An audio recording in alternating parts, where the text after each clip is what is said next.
A'udzubillahi minasyaitonirrajim. Bismillahirrahmanirrahim. Wabtaghi fima ataqallahu daral akhirah wa la tansa nasibaka minad dunya wa ahsin kama ahsanallahu ilaika wa la tabghi fasada fil ardh innallaha la yuhibbul muhsinin. Shadaqallahul azim. Surat Al-Qasas ayat yang ke-77 ya. Terjemahannya, berlindung kepada Allah dari godaan setan yang terkutuk atas nama Allah yang Maha Pemurah lagi Maha Penyayang. Dan carilah pada apa yang telah dianugerahkan Allah kepadamu dalam kurung kebahagiaan negeri akhirat. Dan janganlah kamu melupakan bahagianmu dari dalam kurung kenikmatan duniawi, dan berbuat baiklah kepada orang lain sebagaimana Allah telah berbuat baik kepadamu. Dan janganlah kamu berbuat kerusakan di muka bumi, sesungguhnya Allah tidak menyukai orang-orang yang berbuat kerusakan. Surat Al-Qasas ayat 77. Bapak-bapak, ibu-ibu, jemaah Maghrib Masjid Al-Hikmah Parakopi. Ya, jadi ini pisau surat Al-Qasas ini sebenarnya ditujukan kepada seorang manusia namanya Qarun. Jadi surat ini sebenarnya alamat pertamanya itu kepada Qarun. Kita tahu Qarun awalnya tidak kaya, lalu Allah beri kekayaan. Dia lupa kalau kekayaan itu dari Allah, dan dia merasa tidak ada hubungan kekayaan dia itu dengan Allah, tapi kekayaan itu adalah karena usahanya sendiri. Nah, itu malah petakanya manusia. Kalau dia kaya, dia lupa kepada Allah. Harta kekayaannya disimbolkan, kunci-kunci kekayaan itu dibawa oleh sekian anak muda yang kuat. Berarti betul-betul dia sangat maha kaya gitu ya. Istananya luar biasa, pembantu pengawalnya luar biasa banyaknya. Artinya dia sukses dalam kehidupan dunia. Kalau dibandingkan Jawa kini, tidak mengapa-ngapa. Ya kan, apa kunci apa depannya 3 buah.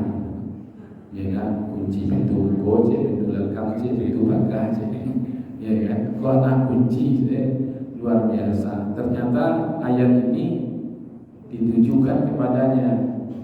Ya kan, maka poin pentingnya sebenarnya Bapak Ibu dalam ayat ini adalah bicara tentang apa?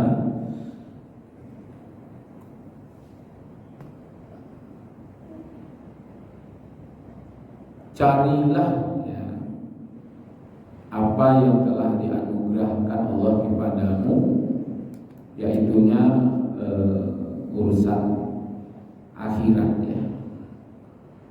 Kalau soal dunia dia sudah sukses kan. Cuma ternyata kesuksesan dunia itu tidak menjadi perhitungan oleh Allah, sehingga dia diminta carilah. Itu bahasanya itu bawa wabtaghi. Ini asalnya kan bawa, lalu ada ta dengan alif di sini, makanya menjadi cari di sini adalah segera, ya kan? Cepat, jangan lambat-lambat gitu, ya kan? Maka segeralah kamu cari, ya kan, kebahagiaan akhirat. Makanya di sini kalimatnya disuruh mencari, ya kan? Kalau dunia di sini malah pakai apa? Wala tansa, ya kan? Dan jangan kamu lupakan, ya kan? Kalau akhirat dicari, dunia jangan lupa. Kalau lupa sudah ada aja, maka itu jangan lupakan. Kalau nado cari, nalahado jangan dilupakan. Jadi posisi antara dunia dengan akhirat itu beda. Dunia pula disediakan oleh Allah, ya. Maka poin pentingnya di situ sebenarnya carilah kebahagiaan akhirat. Maka Allah pakai di situ wa batahi fima atakallah darul akhirah. Lalu untuk dunia jangan kamu melupakan bagian dunia, ya kan? Nah, itu poin penting yang akan kita bahas. Tapi untuk orang dikatakan berbuat baiklah kepada orang lain sebagaimana Allah telah berbuat baik kepadamu. Itu dari segi hartanya tadi itu, maka berbagilah kamu dengan orang lain. Janganlah kamu berbuat kerusakan, ya kan, di permukaan bumi. Allah tidak suka kepada orang yang berbuat kerusakan. Nah, poin pentingnya kajian kita fokus ke dua hal saja. Apa itu? Satu, cari akhirat. Yang kedua, jangan lupa jatah di dunia. Ini yang akan kita dudukkan. Bukan cari akhirat, cari dunia. Ya kan? Kalau tidak katakan cari akhirat, cari dunia. Dan maka tidak akan pernah ada keseimbangan antara dunia dan akhirat. Lalu bisa seimbang ibu-ibu, bapak-bapak. Aku contohnya, kalau untuk akhirat nanti bosan hadir. Coba untuk dunia konsep, ya kan? Ya baik keseimbang gitu ya. Ya kan? Bukan cari akhirat, cari dunia. Sebenarnya tidak perlu repot-repot urusan dunia ini Bapak Ibu, karena dia sudah disediakan, ya kan? Ini bertanya kita ini ibu-ibu, bapak-bapak, rajin kamar saji model koko saja minum. Ketika lah kamar saji model koko lama jaga sholat berjamaah juga. Alhamdulillah. Atau perbedaan 40 tahun yang lampau dengan kini apa? Sama saja. 40 tahun yang lampau lah tahajud juga. Kan? Dulu gue, kini lah banyak yang sakit. Untuk persiapan akhiratnya mana yang lebih banyak? 40 tahun yang lampau atau kini? Kini lebih banyak. Tapi tadi sama tadi. Mungkin tahu sesuatu. Allah kamar itu Allah tak dulu dari itu berarti sama. Ternyata terbuka aja jadi. Dulu mungkin di waktu muda-muda karena banyak urusan dunia terabaikan urusan akhirat gitu. Terbalik ya manusia.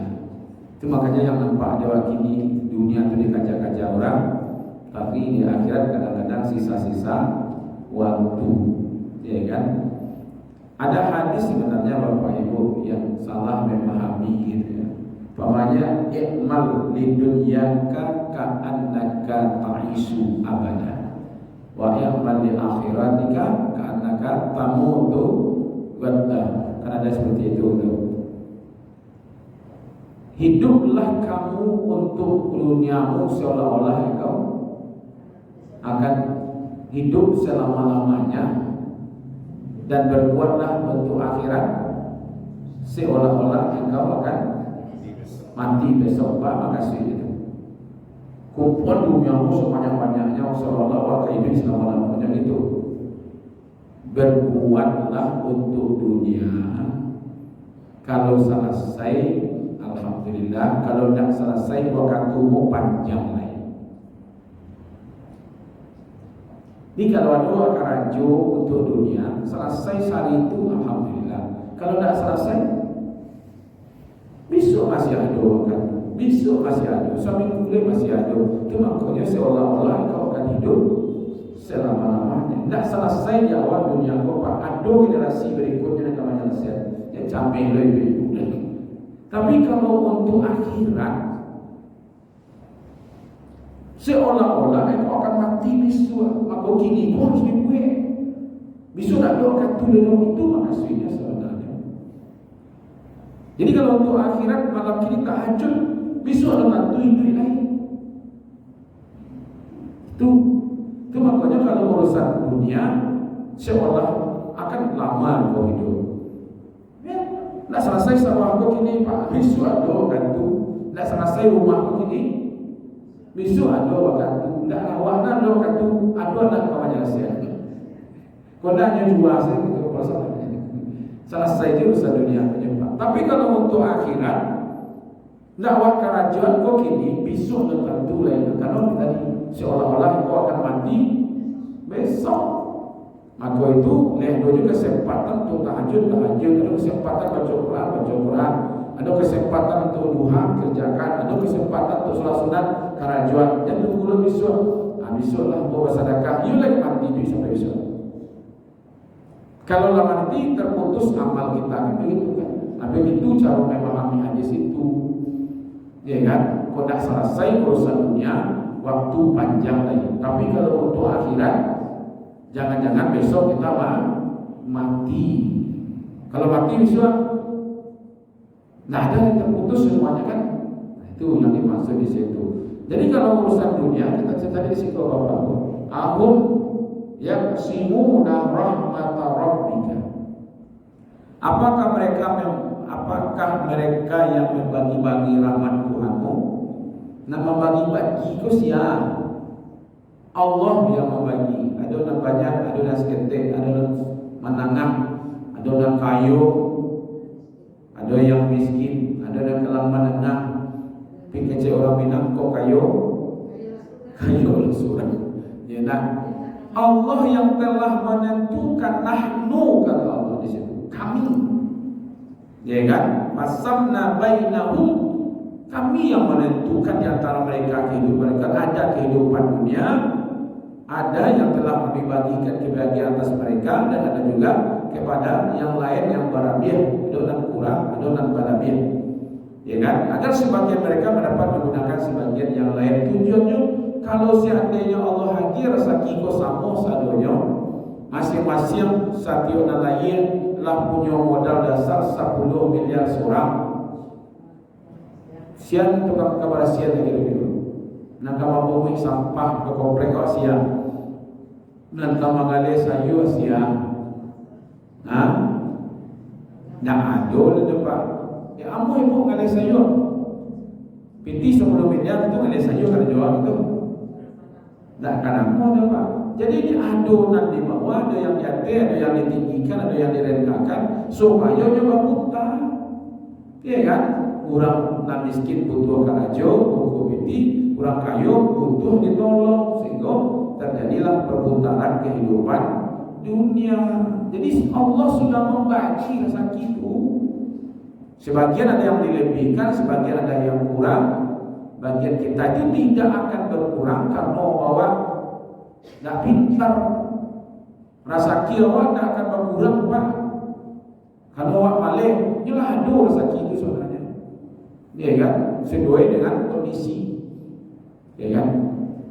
Makanya jangan di situ Pak. Walladzi ja'ala lakumul arda zalulan famshu fi manakibiha. Allah yang menjadikan bumi itu mudah bagi kamu untuk dijelajahi, maka berjalanlah di segala penjuru. Disuruh dilihat famsu masya. Pernah dengar kata masya? Sa'i. Dari Safa ke Marwah berarti itu apa tuh? Berusaha. Disuruh disikul enggak kata-katanya berjalan.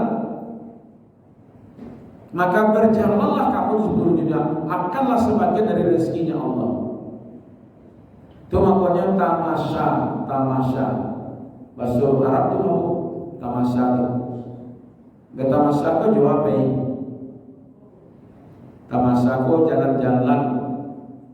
Harusnya bayinya jodoh. Kondak jodoh-jodoh. Ya nak, tamasya.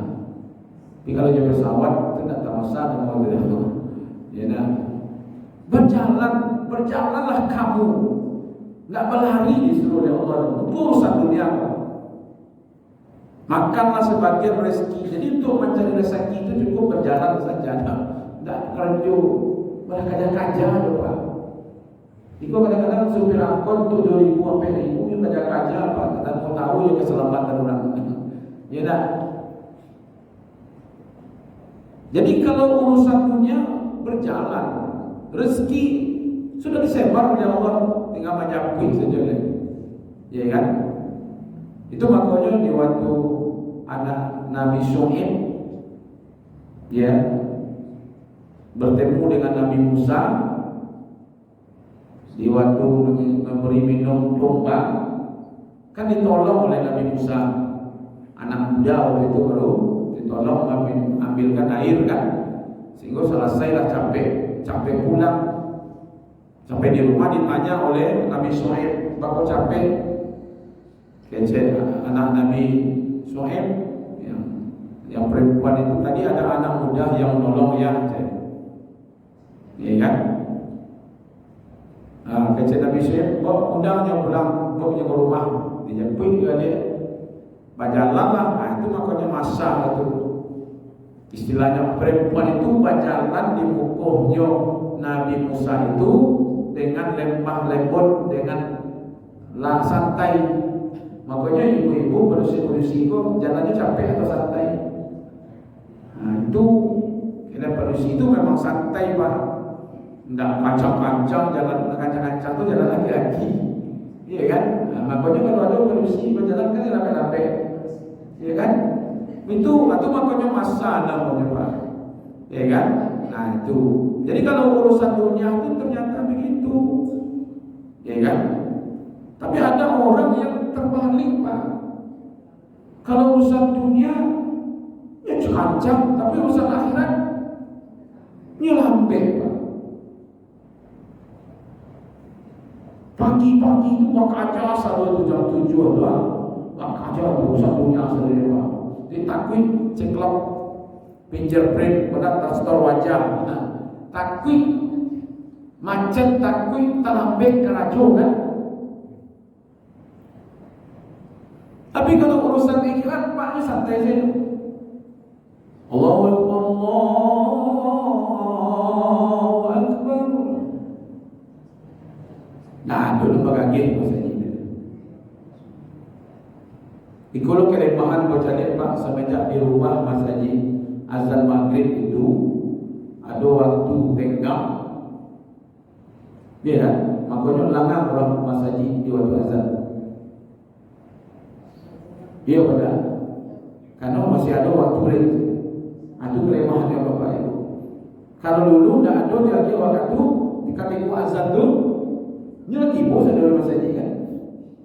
Kalau gini azan saya langsung pada saya tiba je.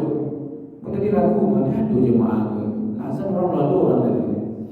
Karena di waktu kiranya ada waktu tenggang, akhirnya berpikir seorang, minggu panjang akan tulis masih ada je lain. Jadi semakin lama ya kata saya jadi ya tak Pak. Kalau urusan dunia kacau-kacau, tapi urusan akhirat santai-santai. Itu yang dikajian manusia. Bapak ibu-ibu, inna aradna al-amana ala samawati wal ard wal jibal. Pernah ditawarkan amanah ini kepada langit, kepada bumi dan gunung-gunung. Semuanya mereka menolak memikul amanah ini, tapi diberikan kepada manusia. Kiranya manusia itu kana zaluman jahula. Manusia itu zalim dan bodoh, itulah kebodohan. Jadi yang masuk ayat ini, siapa yang bodoh di sini? Yang tertipu oleh kehidupan dunia. Tipu juga kehidupan dunia, nyo kaja apa? Tapi untuk akhirat nyo santai-santai, padahal wal akhiratu khairu wa abqa. Jadi kalau yang menurut ajaran Islam itu dunia tak kaja-kaja mana? Yang perlu dikaja itu untuk akhirat. Nah, mari kita cari cici ayatnya Bapak Ibu. Nih, ini Bapak yakin tak ini doa kita setelah sholat? Ada baca doa ini setelah sholat? Astagfirullah, astagfirullah, astagfirullah. Baca Allahumma antas salam, aminkas salam, tabarakta ya zal jalali wal ikram. Allahumma la mani'a lima a'taita wa la mu'tiya lima mana'ta wa la yanfa'u zal jaddi man kal jadd. Ada baca itu? Ada yang baca itu? Ya Rabb, tiada yang dapat mencegah dari apa yang telah Kau berikan. Apa? Kalau Allah lah tulis Pak untuk awal, sianu rasakinya sekian, tidak ada manusia yang bisa, berkumpul jinnya manusia untuk menghalangi rezeki itu, tidak akan pernah terhalangi Pak, tetap akan timbul dia.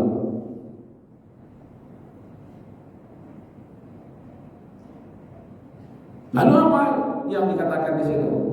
Tiada yang dapat memberi terhadap sesuatu yang telah engkau cegah. Kalau Allah tidak pujian itu awal, tidak ada yang bisa doa menyampaikan kawan. Jadi rezeki aku lah diatur oleh Allah. Iya kan? Saya coba baca di bawah. Ya Allah, tidak ada yang dapat mencegah apa yang sudah engkau putuskan. Akto. Kalau tidak dicatat oleh Allah keputusan itu awal, tidak akan ada satu makhluk yang bisa menghalangi itu. Kalau Allah tidak catatkan untuk awal, tidak ada makhluk yang bisa mantahan kawan itu. Begitu jaminan Allah. Dan itu kita baca setelah sholat, setiap waktu sholat. Ya Allah, tidak ada yang bisa menghalangi apa yang sudah Engkau tetapkan, dan tidak ada pula yang bisa mengantarkan kalau Engkau sudah tidak tetapkan. Ya kan? Maka itu karajo Bapak Ibu bagi kita cuma ibadah saja sebenarnya. Bernilai ibadah saja. Kalau kita karajo itu dapat urusan dunia itu diberi ibadah itu aja. Ya kan? Jika boleh lamu karajo itu bagian dari ibadah.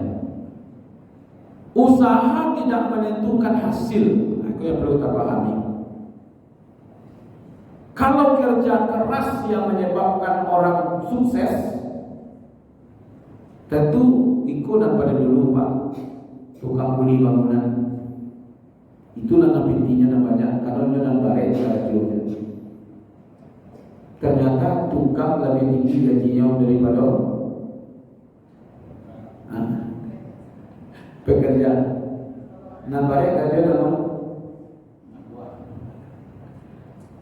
Berarti kan tidak berdasarkan kerja karir rezeki itu. Ya tahu. Aduh, orang tak do kerja karir Pak kecil-kecil saja. Hai guys. Di YouTube deh. Ya nak. Selamat malam guys. Selamat ketemu lagi guys. Ya kan? Banyak ini. Ya kan? Berarti bukan itu Pak. Nah, bagaimana kita meyakini tentang rezeki ini? Allah. Wa fis samai rizqukum wa ma tu'adun. Dan di langit terdapat sebab-sebab rezekimu itu, dan terdapat pula apa yang dijanjikan oleh Allah. Lado. Rezeki itu lado di Allah. Ya kan? Jadi Bapak Ibu yang dimuliakan, kalau Bapak lihat kemarin beliau masuk rezeki yang disediakan oleh Allah, lalu Allah katakan aduh, dan kami putuskan dia berlebih mendapat, ada yang tendang, ada yang yang kurang untuk berputarnya kehidupan. Jadi bukan untuk kita cemburu ya terjadinya ada sebagian harta itu karena sudah dijanjikan oleh Allah. Insya Allah Pak, Allah tidak akan pernah menghisap barang rezeki DP dia. Ibu tidak akan ditanya nanti di akhirat berapa rezeki dulu kamu dapatkan di dunia, tidak akan ditanya. Yang akan ditanya itu dua saja. Bahas cara mendapatkan biar banyak rasa kiawa atau sakit nanti ditanya bahas cara dapatnya itu. Sudah itu banyak atau sakit miskin atau kayu bahas cara menggunakannya. Aduh itu saja Pak. Tidak ada pertanyaan nanti, kenapa kamu dapat sedikit? Kenapa hartamu dulu hanya sekian saja? Kenapa kapling tanahmu hanya sekian? Kenapa sekian? Tidak akan ditanya di masa tanah ibu dulu di dunia, di masa Pak simpan dulu orang tua Pak di dunia. Tidak akan ditanya soal itu, yakinlah Bapak Ibu. Tidak akan ditanya itu baca roh harta toko, baca roh manggunonyo, kan itu kan? Itu makanya ada dulu kisahnya seorang raja yang punya harta yang banyak lalu membuat sayembara, kalau nanti saya mau ditemani di alam kubur selama 40 hari, maka setengah dari hartanya akan diberikan kepada orang yang mau menemaninya. Disampailah ke anaknya, dia mau kadir mana-mana ya disuap di alam kubur selama 40 hari, ambil alat toko separuh dari kalian. Tidak ada seorang itu. Ditanya orang kakak kepada dia, tidak ada seorang itu. Diumumkan di masyarakat Pak, siapa lain namuah mengawal raja nanti di alam kubur selama 40 hari, dia separuh dari harta. Ternyata hanya satu orang yang mau. Siapa seorang itu? Tukang kayu. Tukang kayu kok alat yang digunakannya apa? Kapak, kemudian kayu. Dan itu nak. Akhirnya di waktu raja meninggal, dibuatlah kuburannya gadang. Ya kan? Nah, di dalam kubur itu, raja di dalam kubur itu. Malam pertama kecilnya tiba malaikat katanya. Disangkonya dan meninggal kok ditanya, kira malaikat bertanya ke tukang kayu kok raja kau. Ya nah. Isangkul kalau ditanya, kerja kok. Tapi tukang kayu kok tiba bertanya, kerja kamu apa? Tukang kayu pertanyaannya, alat yang digunakan kapak kayu. Di mana dapat kayu dulu? Baca lo dapatnya kapak. Itu saya ditanya, ya kan? Sampai puluh hari dalam kubur itu saya ditanya Pak. Akhirnya pas keluar dari kubur, akhirnya tidak usah lagi mobil. Kekayaan raja saja. Sedang ikut saja boleh merasai bukan tanya. Ya kan?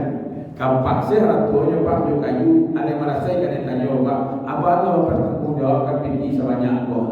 Ya kan? Dari mana pejo cara menggunakannya kan itu kan.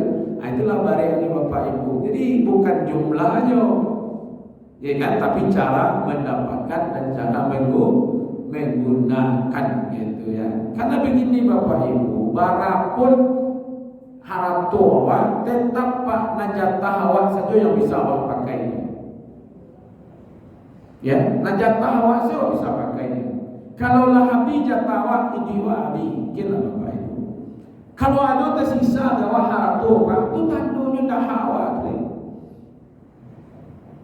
Jadi kira orang korupsi itu Bapak Ibu, itu rasa kini sebanyak itu. Tidak korupsi Pak, najatahnya tetap ada sebanyak nyerabe. Korupsi mana apa maunya sekian 100 miliar Pak. Itu memang menjadi ATM saya di orang lain. Tiba pemeriksaan kok agian, tiba kok agian, tiba kok agian. Jadi kira-kira awak kok lah penyalur.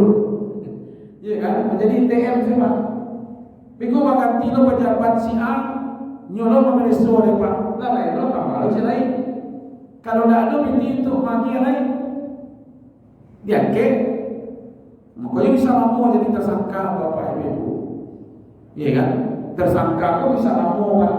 Takkan tuang kalau lihat tujuh binti itu menutupi, itu kan gue yang ditontonkan kawan kini gue kan orang mandiang setiap hari. Kena mana terjadi pak ketua pemberantas korupsi, inyo belum dan korupsi kan itu.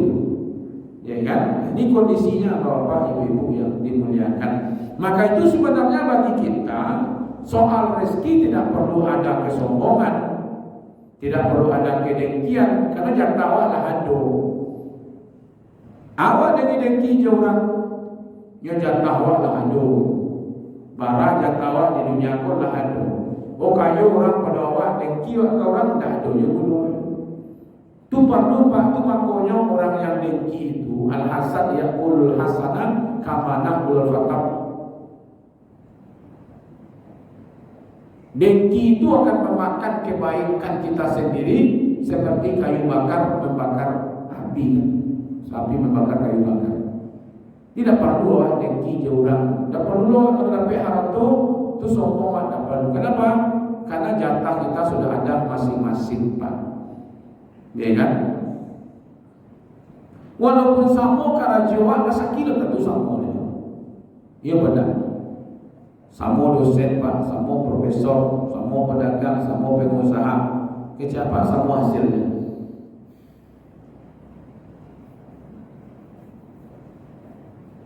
Buka kadai jualan yang samo, hampirnya samo. Waktu buka, waktu tutup samo.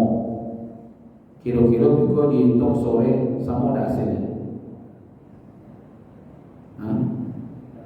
Sama kalian tampilnya lagi tak kejo, bukanya jamnya sama, tutupnya sama, ya kan? Taruhlah harga ambilnya sama loh. Kira-kira sakinya berbeda tu sama. Nah itu pak. Berarti yang menentukan resakiwa bukan usaha, ya kan? Tapi yang menentukannya adalah Allah. Ya sekurang-kurang iya Ustaz sama golongannya sama tentu gaji sama Ustaz. Gaji mungkin sama rezeki tak sama pak. Jadi rumahnya sama tak bentuk rumahnya, sama tak harga rumahnya. Enggak, berbeza juga Bapak Ibu. Nah kalau begitu baru urusan akhiratnya Ustaz. Nah, kita cari sih kok. Satu, wasarimu. Kalau untuk akhirat bersegera cepat, ya kan, untuk ampunan dan surga. Itu kata syariat. Yang kedua kita tengok di sini sabiku. Pernah dengar bahasa musabaqah? Dulu namanya MTQ kan, musabaqah tilawatil Quran. Sabiku, sabaqah, musabaqah orangnya, sabiku, berlomba-lombalah. Makanya musabaqah itu orang yang berlomba-lomba. Kalau untuk akhirat, berlomba-lombalah kamu. Kalau untuk dunia tadi, jalan santai.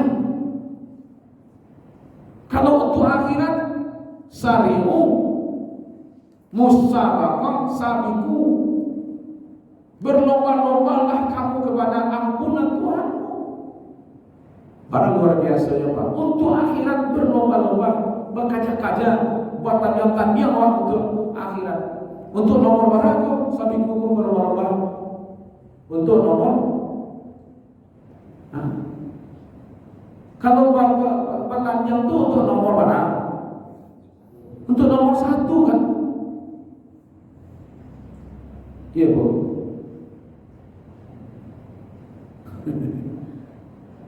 Itu bahasanya sabiku. Nah, coba sekali Pak. Ya ayyuhalladzina amanu idza nudiya shalah min yaumil jumu'ah fas'au. Fas'au. Kalau latifu panggilan untuk melaksanakan salat, fas'au. Bersegera. Tidak disampai jalanlah santai-santai dari itu dengan bersegera. tinggalkan jual beli Tuhan sampai mereka bersegera, ya kan? Kapan perlu sa'a ini Pak, sa'i. Ada lari-lari kecil kan? Ya. Jadi kalau begitu, wa amma man ja'aka yas'a. Dan adapun orang yang datang kepadamu dengan bersegera, berlari-lari dia datang untuk mendapatkan bersegera itu gitu Pak. Ini surat Abasa ini. Ini kan tentang Nabi kena tegur sebenarnya Pak oleh Allah. Ada orang buta, Abdullah bin Umi Maktum, datang kepada Nabi. Tapi Nabi karena melayani pemuka-pemuka Yahudi, Nabi berharap orang-orang ini akan masuk Islam. Jadi nanti banyak di bawah belakangnya akan masuk Islam. Sementara waktu ada yang datang kepada Nabi dengan berlari-lari mengharap kepada Nabi, tapi Nabi berpaling kepada orang ini sehingga Nabi kena tegur. Dulu Bapak Ibu, Nabi menyampaikan pengajian Pak, Al-Quran barajus 30 juz sampai kini 30 juz. Al-Quran yang dimaksud Nabi dengan yang kini kok sama dan sama. Nabi punya sifat ampe, amanah, sidik, fatana, tabligh. Itu kan? Tabligh itu artinya apa? Menyampaikan. Jadi Al-Quran yang 30 juz itu sudah disampaikan oleh Nabi selama 23 tahun itu. Apa-apa itu kira-kira parang tahu jo Pak, di sana orang tahu jo, di usia orang jo pindah ke Madinah kan. Dan ayat itu tetap disampaikan dalam kondisi yang seperti itu. Di waktu Nabi menyampaikan Al-Quran, datanglah umatku Pak dengan berjalan cepat dan berlari ke masjid. Lalu mereka duduk berdesak-desakan sampai ke mukul sampai mereka Pak. Takik dia Nabi Pak. Begitu orang mendengar pengajian pada masa Nabi itu. Kinilah tipu di masjidnya pulang Pak. Ya benar. Karena dia tidak perlu urusan akhirat tuh. Ini yang dikatakan oleh Allah. Wa amma man ja'aka yas'a. Adapun orang yang datang kepadamu dengan bersegera. Siapa yang bersegera tiba itu? Orang ingin mendanyakan Nabi. Sehingga mendasar-dasar apa itu, makanya ada ayat dalam surat Al-Mujadalah itu. Di waktu dia wa'izaqila lahum tafassahu bil majalis, kan itu tuh. Ketika dikatakan kepadamu berlapang-lapanglah kamu di itu Pak, ingin dakik ke Nabi, dan ingin mereka ketinggalan satu kata dari apa yang disampaikan oleh Rasulullah, sehingga mereka mendakik ke Nabi sampai sesalu sama Nabi, belum dirami Pak. Rami dakik ke Nabi, jadi lo berabu dalam oksigen segala macam, sehingga turun ayat pengajian. Ya kan? Berlapang-lapanglah kamu. Nah, itu gara-gara salah memang ayat, makanya lapang sering masa dikit. Ya kan? Jadi tidak perlu sampaikan berlapang-lapanglah kamu di majelis. Karena majelis itu timbul ya lapang padahal gitu. Iya kan?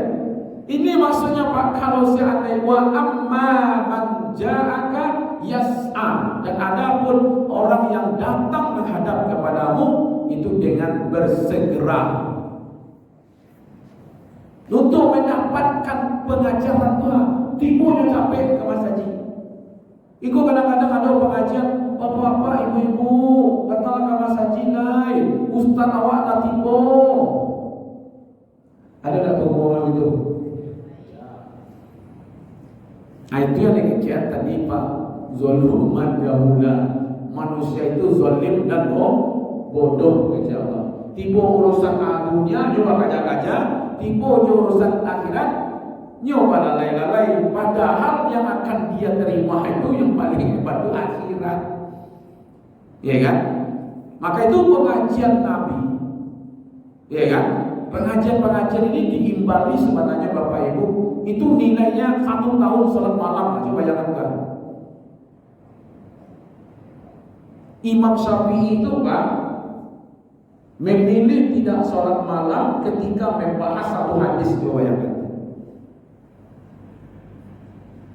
Jadi Imam Syafi'i ini dibangga-banggakan oleh Imam Ahmad kepada anaknya. Lalu datanglah, diundanglah Imam Syafi'i ke rumah Imam Ahmad. Di anak Imam Ahmad disediakanlah ayah Pak, kayak Jawa ini sabula, apa namanya, sabaskom itulah, ya kan? Ternyata ayah pun tidak usah sampai pagi. Di waktu dia makan, banyak loh makannya Imam Syafi'i. Engkau keluh anak, baru lama banyak makan, baru dulu tidak.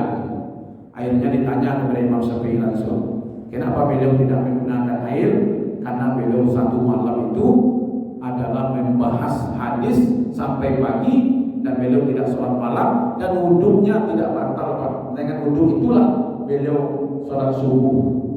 Bagi orang yang berilmu, membahas kajian lebih utama Pak, malam itu membahas ilmu dibandingkan tahajud. Bapak itu kalau tahajud hanya kita sendiri yang dapat pahala, tapi kalau membahas ilmu itu bisa dinikmati, diamalkan oleh banyak orang. Maka itu sebenarnya menuntut ilmu jauh lebih tinggi nilainya dibandingkan sholat malam. Coba bayangkan Bapak Ibu. Nah ini orang yang tidak mau letak. Maka itu Al-Quran mengatakan di sini wasa'a wa man arada al-akhirah wasa'alaha, dan barang siapa yang menghendaki kehidupan akhirat dan berusaha kerasnya untuk sampai ke situ sungguh-sungguh, ya kan? Itu Pak, baru Allah berikan kehidupan akhirat itu. Jadi nampaknya memang usaha harus maksimal untuk mendapatkan akhirat. Nah, mudah-mudahan kita istiqomah sampai mati kita. Amin.